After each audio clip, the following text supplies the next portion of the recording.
And so one of my passions, one of the things I'm most interested in while I was an atheist before, now it's almost entirely dedicated to reading the Bible, the church fathers, apologetics, things of this nature, this Mhm. content that I was lacking for 20 years.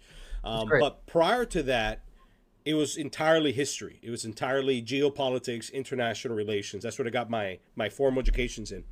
And so when we talk about the history of the churches, this is the part where I'm also I like struggle to discern the truth, because as the Orthodox Church, as it stayed true and it didn't change, right? It doesn't have to change. He said that would be the counterpoint. It doesn't have to change. It already contains all the truth.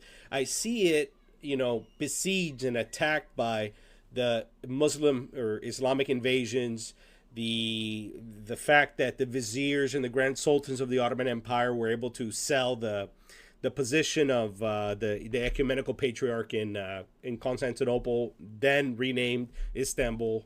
I see kind of the reason why we have what is called the Greek Church and the Serbian churches, whatever, is because they have to become Mhm. insular to protect themselves from the Muslim attacks.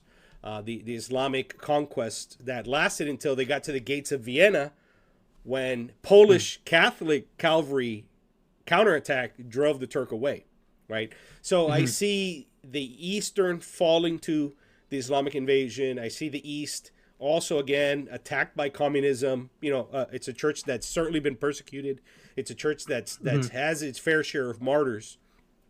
But at the same time that these tragedies befall the Eastern Church, what I see in the West is literally the church expanding across two continents in North and South America, the age of exploration, Mhm. the miraculous apparitions of the Virgin Mary in Mexico and in Central America, calling for the conversion of 20, 30 Mhm. million souls.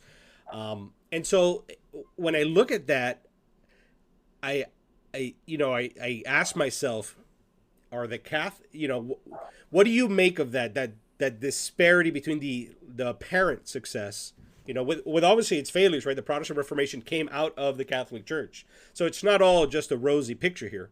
But the Mhm. Catholic Church is 1.4, 1.3 billion members, Mhm. while the Orthodox Church remains somewhere around 400 million, divided within its different Mhm. churches. Which, one of the things I was Mhm. interested in, the one that I have here up the street, that every Sunday I want to go, and every Sunday I end up just going to Catholic mass.